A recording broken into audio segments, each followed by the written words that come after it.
Assalamualaikum warahmatullahi wabarakatuh. Dalam kesempatan kali ini kita akan belajar untuk merancang dan memproduksi kerajinan dengan inspirasi budaya non-benda. Potensi budaya non-benda dan potensi material serta teknik produksi khas daerah yang dimiliki merupakan suatu dasar pengembangan suatu kerajinan. Proses perancangan kerajinan diawali dengan pemilihan sumber inspirasi dan pencarian ide produk kerajinan, pembuatan sketsa ide, pembuatan studi model kerajinan, dilanjutkan dengan pembuatan petunjuk produksi.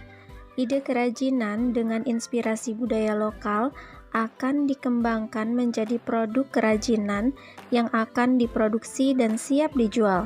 Dengan demikian, produk yang dihasilkan harus memiliki nilai estetik dan inovasi agar diminati oleh pasar. Perancangan kerajinan dengan inspirasi budaya non-benda akan menerjemahkan sesuatu yang abstrak menjadi benda. Misalnya saja, inspirasi diambil dari sebuah cerita rakyat menjadi sebuah diorama mini yang menggambarkan salah satu adegan dalam cerita rakyat tersebut. Atau contoh lainnya adalah mengambil inspirasi dari kepercayaan simbolis, misalnya burung enggang, untuk dibuat menjadi ide untuk tekstil atau busana. Nah, dalam proses perancangan suatu produk kerajinan, maka kita harus mencari ide produk apa yang akan kita buat. Nah, untuk memudahkan pencarian ide atau gagasan untuk rancangan kerajinan dengan inspirasi budaya non-benda, maka kita harus memikirkan hal-hal seperti ini terlebih dahulu. Misalnya saja, budaya non-benda apa yang akan menjadi inspirasi, lalu produk kerajinan apa yang akan dibuat, mengapa produk kerajinan tersebut dibuat, siapa yang akan menggunakan produk kerajinan tersebut, lalu bahan atau material apa saja yang akan kita pakai nantinya, warna atau motif apa yang akan digunakan, adakah teknik warna tertentu yang akan digunakan, lalu bagaimana proses pembuatan produk tersebut, dan alat apa saja yang dibutuhkan. Ide-ide produk, rencana atau rancangan dari produk kerajinan digambarkan atau dibuatkan sketsanya agar ide yang abstrak menjadi berwujud. Nah, ide-ide rancangan dapat digambarkan pada sebuah buku atau lembaran kertas dengan menggunakan pensil, spidol, atau bolpen, dan sebaiknya hindari penggunaan penghapus agar lebih rapi. Yang ketiga, pilih ide terbaik. Setelah kalian menghasilkan banyak ide dan menggambarkannya dalam bentuk sketsa, maka kalian harus mulai mempertimbangkan ide mana yang paling baik, menyenangkan, dan memungkinkan untuk kalian buat. Yang keempat, prototyping atau membuat studi model. Sketsa ide yang kalian buat pada tahap sebelumnya merupakan format 2 dimensi ya. Nah, artinya hanya digambarkan pada bidang datar.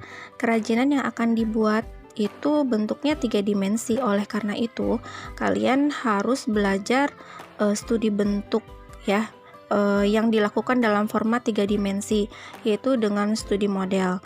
Nah, studi model dapat dilakukan dengan material yang sebenarnya maupun bukan material sebenarnya. Yang kelima, perencanaan produksi.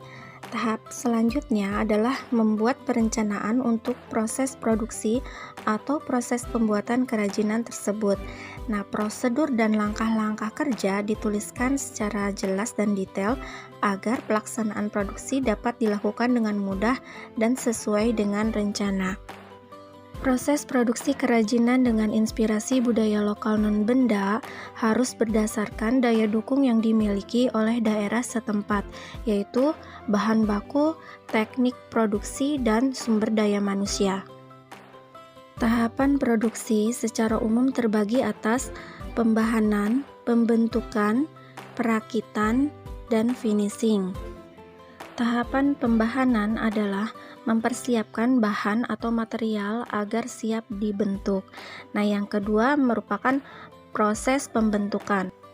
Pembentukan bahan baku bergantung pada jenis material, bentuk dasar material, dan bentuk produk yang akan dibuat. Misalkan material kertas dibentuk dengan cara dilipat. Pemotongan bahan dibuat sesuai dengan bentuk yang sudah direncanakan. Nah, yang ketiga ada proses perakitan. Nantinya bahan-bahan yang sudah kita bentuk itu akan kita rakit menjadi sesuai dengan sketsa yang sudah kita buat. Yang keempat ada finishing, dapat berupa penghalusan dan pelapisan permukaan.